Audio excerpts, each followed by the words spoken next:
Olá, amantes de histórias reais e sem filtro. Os fenícios inventaram o alfabeto, dominaram o Mediterrâneo e construíram um império comercial que faria qualquer CEO moderno babar de inveja. Pena que essa história esquece de um detalhe. Para cada gênio do comércio, tinha uns 500 miseráveis sendo moídos no sistema para essa genialidade funcionar. Se você curte história de verdade, já deixa o like e se inscreve no canal.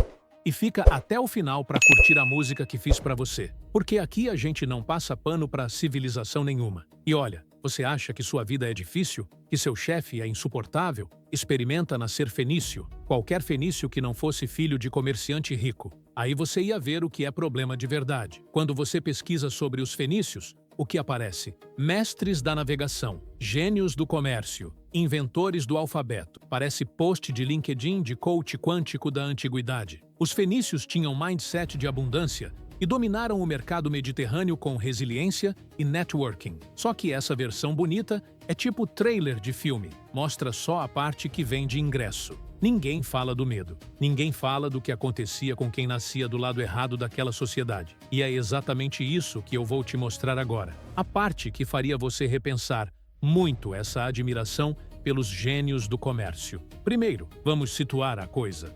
Os fenícios ocupavam a região onde hoje fica o Líbano, parte da Síria e de Israel. Estamos falando de mais ou menos 1500 a.C. até 300 a.C., um período absurdo de tempo. Eles não tinham um império unificado tipo Roma ou Egito. Eram cidades-estado independentes, Tiro, Sidon, Biblos. Cada uma cuidava do seu negócio. E qual era o negócio? Comércio marítimo.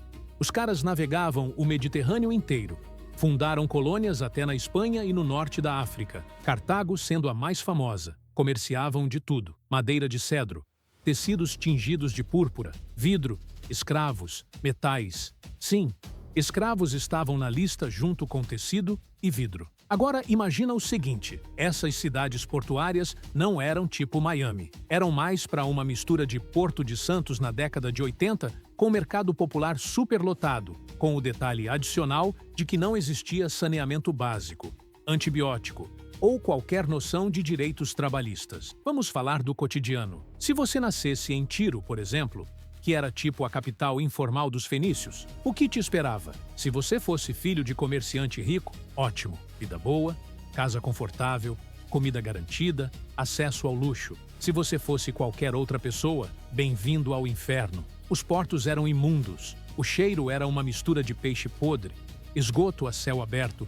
suor humano concentrado e fumaça de fornalhas de tinturaria, que usavam urina fermentada no processo. As ruas eram apertadas, as casas eram empilhadas, e as doenças se espalhavam numa velocidade impressionante. Não tinha hospital, não tinha remédio. Se você ficasse doente, rezava para os deuses e torcia para não morrer. E olha, morrer era bem provável. E o mais bizarro é que a morte era quase um alívio comparado com certas alternativas. Porque o comércio de escravos era uma indústria gigante. Se você se endividasse, e isso era fácil de acontecer, podia virar escravo para pagar a dívida. Você, sua mulher, seus filhos, todo mundo virava mercadoria. Hoje você tem Procon. Lá você era só mais um item do estoque, com menos direitos que um saco de trigo. Mas calma, ainda não chegamos na parte realmente perturbadora. Os fenícios tinham uma religião que, digamos, não era exatamente acolhedora. Eles adoravam deuses como Baal, Astarte, Melkart, e esses deuses exigiam demonstrações de fé, demonstrações bem concretas. Existe um debate histórico sobre os sacrifícios infantis fenícios. Alguns historiadores dizem que era prática comum. Outros dizem que os relatos foram exagerados por povos rivais. Mas o fato é, foram encontrados cemitérios chamados topet, com restos de crianças e bebês, associados a rituais religiosos. A interpretação varia, mas a evidência existe. A religião fenícia era usada de forma muito clara como ferramenta de controle. Os sacerdotes eram parte da elite. Os rituais justificavam a ordem social. Se você era pobre, era porque os deuses queriam assim. Se você era escravo, era porque seu destino foi selado pelos deuses. É tipo hoje, quando você vê líderes prometendo prosperidade em troca de obediência cega. 3.000 anos depois, a fórmula continua funcionando. Vamos ser justos. Os fenícios eram de fato impressionantes em alguns aspectos. A navegação deles era avançada para a época. O alfabeto que desenvolveram foi base para praticamente todos os sistemas de escrita ocidentais. O comércio era eficiente, mas a pergunta que nunca fazem é: a que custo? Porque a eficiência fenícia era construída em cima de trabalho exaustivo, exploração brutal e risco constante. Os marinheiros fenícios passavam meses em alto mar, em barcos que, pelos padrões modernos, eram pouco maiores que um barco de pesca. Sem GPS, sem rádio, sem bote salva-vidas. Pirataria era constante. Doenças a bordo eram comuns. E a paga, uma fração minúscula do lucro, que ia todo para os comerciantes donos dos navios. Os trabalhadores dos portos carregavam peso o dia inteiro debaixo de sol escaldante.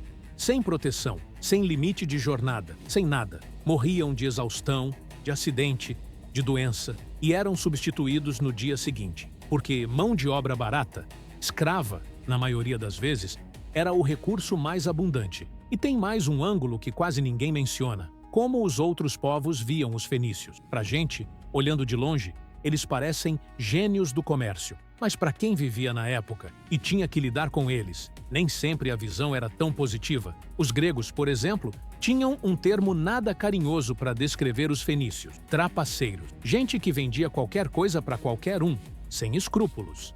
Mercenários do comércio, oportunistas que lucravam com guerras alheias, vendendo armas para os dois lados do conflito. Os egípcios viam os fenícios como intermediários úteis, mas não confiáveis. Gente que sempre dava um jeito de ficar com a melhor parte do negócio. E os povos menores? As vilas costeiras? Os pescadores locais? Esses viam os fenícios como predadores. Chegavam, dominavam o comércio local, sugavam os recursos e iam embora, deixando miséria para trás. A história é escrita pelos vencedores, mas quando você junta os relatos dos vizinhos, a imagem fica bem menos glamurosa. Agora deixa eu te colocar na pele de alguém real. Imagina que você nasceu em Sidon, por volta de 800 a.C. Você não é filho de comerciante. Seu pai é trabalhador do porto. Sua mãe morreu no parto do seu irmão mais novo, que também morreu, porque era isso que acontecia quando não tinha medicina. Você acorda antes do sol nascer. Sua casa tem um cômodo só, cheiro de fumaça e mofo. Você come um pedaço de pão duro e vai para o porto trabalhar. Carrega fardos o dia inteiro. Se machuca? Problema seu. Se reclama? Perde o trabalho e sua família passa fome. À noite, você volta para casa exausto. O barulho do porto continua. Os sacerdotes fazem rituais no templo. Rituais que você não entende direito, mas que te dizem para respeitar e temer. Você dorme preocupado porque seu pai está endividado. E se a situação piorar, vocês podem ser vendidos. Esse é o gênio do comércio fenício. Essa é a civilização avançada. Para 99% das pessoas que viveram ali, não tinha nada de glamour.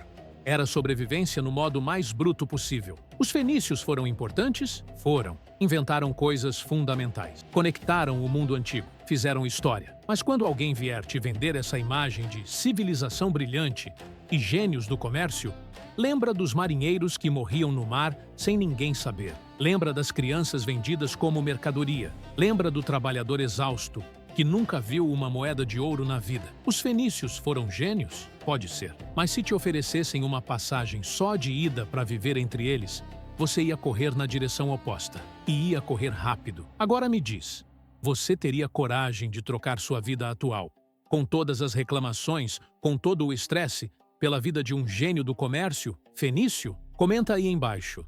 Quero ver quem é corajoso. E se você curtiu esse tipo de história sem filtro, sem romantização, sem passar pano pra ninguém, deixa o like e se inscreve no canal. Porque aqui a gente conta a história como ela foi, não como gostariam que tivesse sido. Vou ficando por aqui, agora, curte o som que fiz pra você. Até o próximo vídeo. Eu não sou rei, eu sou a conta que faz rei se ajoelhar. Se o mar engole alguém, melhor pra mim negociar. Nasci na doca vendo o barco afundar, e mercado sorrindo em cima do sal. Aprendi cedo o preço preço de respirar. Quem não paga vira história no jornal. Eu peso peixe, vidro, sangue e fé. Toda promessa tem um custo também. Se tua família come é porque eu quiser. Meu Deus, é o lucro que entra bem. Tua tábua de dívida é meu mapa do mar. Cada linha é uma corrente no teu pé. Se o vento vira eu deixo tu quebrar. Porque naufrágio é negócio e maré em pé. Tu chama escravo, eu chamo capital. Não tem romance no porão sem luz. Eu vendo ferro, grito e o sal. E ainda ganho oferta pro teu Deus na cruz. Eu não sou herói da história que tu lê. Eu sou a mancha no canto do pergaminho. Quando cais escurece e não dá pra ver. Sou a mão que aperta o preço do caminho. Primeiro o ouro, depois você. Se o barco afunda eu conto até 100. Quem não sabe nadar aprende a perder. No fim das contas eu sempre fico bem. Primeiro o ouro, depois a lei. Se o peso inclina eu viro o prato também. Se o teu nome some ninguém pergunta por quê. O mar engole o corpo e eu engulo o que vem. E eu engulo o que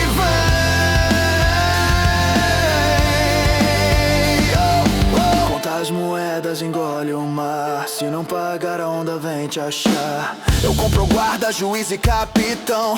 Um pouco de tinta muda a direção. Tu vende filho achando que é perdão. Eu chamo isso de boa negociação. Se a tua dor não cabe no contrato, não é problema meu, é de papel.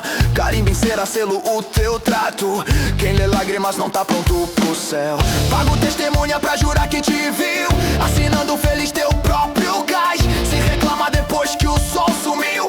Eu aponto pro documento e nada mais. No jogo antigo ninguém joga limpo. Quem finge pureza mente duas vezes. Se o vento muda eu corto o quinto pra não virar produto da próxima vez. Teu Deus te quer humilde ajoelhado no chão. O meu quer navios cheios até o fim. Quando tu faz promessa em oração, é comigo não com ele que tu fala enfim. Primeiro o ouro, depois você. Se o barco afunda eu conto até 100. Quem não sabe nadar aprende a perder.